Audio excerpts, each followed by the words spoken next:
Good morning friends, स्वागत आहे तुमचं आजच्या प्री मार्केट रिपोर्टमध्ये. तर मग चला सुरुवात करूयात आजच्या प्री मार्केट रिपोर्टला आणि जाणून घेऊयात की आज आपल्या स्टॉक मार्केटमध्ये काय होऊ शकतं ते.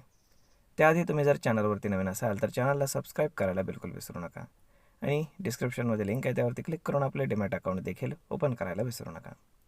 तर मग चला सुरुवात करूयात आजच्या व्हिडिओला. मित्रांनो, काल इंडिया यूएसची ट्रेड डील जरी झालेली असली तरीसुद्धा तुम्ही पाहिलं तर डेली कॅन्डलस्टिक पॅटर्नवरती आपल्याला एक रेड कॅन्डल निफ्टीची आणि बँक निफ्टीची पाहायला मिळते. तर मग असं का? तर त्याच्यामागचं एक सिंपल साधं रिझन आहे. केवळ अनाऊन्समेंट झालेली आहे की इंडिया यूएसची ट्रेड डील ही झालेली आहे, परंतु त्याच्यामधले जे काही फाईन प्रिंट्स आहेत, जे काही डिटेल्स आहेत, कशावरती ड्युटी कमी करण्यात आली आहे, कशावरती झिरो करण्यात आली आहे किंवा कशावर वाढवण्यात आली आहे, जे काही गोष्टी असतील तर त्यातली कुठलीही गोष्ट बाहेर आलेली नाही. ते न येऊ देण्यामागचं बेसिकली रिझन असं आहे की जे काही बांगलादेशसोबतची यूएसची ट्रेड डील आहे तर ती 9 तारखेला म्हणजे या 9 फेब्रुवारीला फायनल होणार आहे. मग असं ॲझम्पशन आहे, म्हणजे परफेक्ट माहीत नाही, परंतु असे ॲझम्पशन आणि न्यूज आहेत की जेव्हा बांगलादेश आणि यूएसची ट्रेड डील फायनल होईल 9 तारखेला तर त्याच्यानंतर आपली आणि यूएसची जी ट्रेड डील आहे तर त्याचे फाईन प्रिंट्स ते बाहेर देतील, असं त्याच्यामागचं रिझन आहे. कारण साहजिकच आहे की जर समजा टेक्स्टाईलमध्ये आपल्याला फार जास्त आपण काय म्हणू शकतो की बांगलादेशपेक्षाही फार जास्त जर समजा चांगली डील मिळालेली असेल तर साहजिकच आहे की बांगलादेश ती डील दाखवून यूएसला पुन्हा सांगेल की आम्हालाही अशी डील हवी आहे. तर त्या गोष्टींमुळे तर होप पाहूयात काय होतं ते. परंतु जर आता आपण काल रात्री यूएस मार्केट जर पाहिलं तर यूएस मार्केट हे थोडंसं रेडमध्ये क्लोज आहे. त्याच्यामागचं बेसिकली रिझन असं आहे की ऑइल प्राईस इन्क्रीज झालेले आहेत. दुसरी गोष्ट म्हणजे जे काही गोल्ड प्राईस आहे ते सुद्धा ऑलमोस्ट 6-7% इन्क्रीज झालेले आहेत.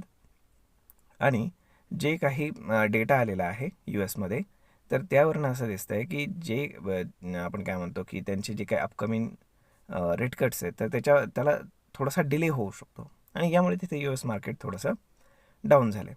परंतु आता जाणून घेऊयात की जे ऑइल प्राईस इन्क्रीज झालेत किंवा गोल्ड प्राईस इन्क्रीज झाले त्याच्यामागचं रिझन काय. तर त्याच्यामागचं बेसिकली रिझन असं आहे की अरेबियन सीमध्ये यूएसनं जे काही एअरक्राफ्ट कॅरियर पाठवलेले होते तर त्याच्यावरती इराणने मिलिटरी ड्रोन पाठवले आणि साहजिकच आहे ऑब्वियस की यूएस मिलिटरीनं ते आपण काय म्हणतो शूट डाऊन केले.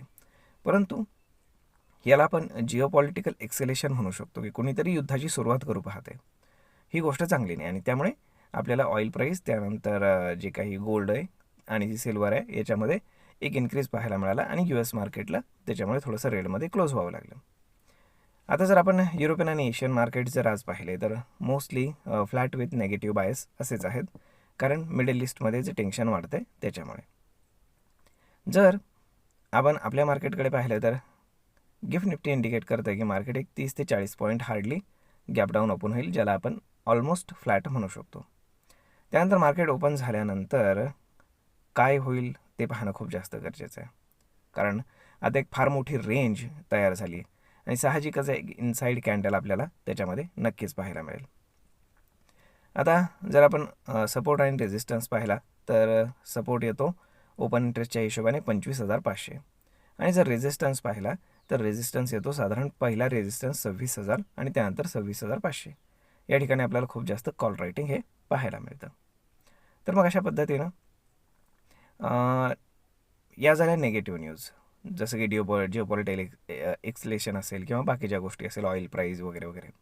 परंतु गुड न्यूज काय आहे, तर गुड न्यूज अशी आहे की आपण जर पाहिलं तर यूएसचा आपल्याबद्दलचा टोन जो आहे तो सॉफ्ट झालेला आपल्याला पाहायला मिळतो.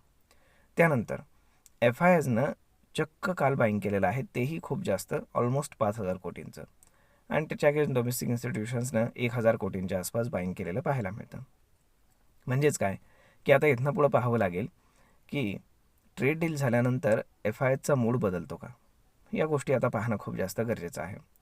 त्यामुळे पाहूयात की येणाऱ्या काही दिवसांमध्ये FIS काय करत आहेत, तर त्याच्यावरती बऱ्याचशा गोष्टी डिपेंड राहतील, सेंटिमेंट डिपेंड राहील.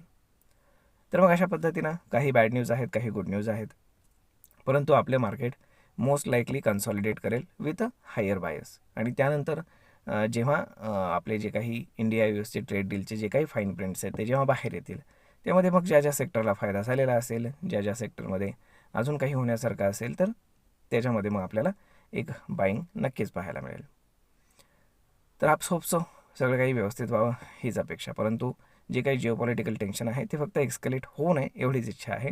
जर तसं झालं तर आपल्याला मार्केटमध्ये एक डाऊनसाईड म्हणजे पूर्ण जगाच्या मार्केटमध्येच पाहायला मिळेल.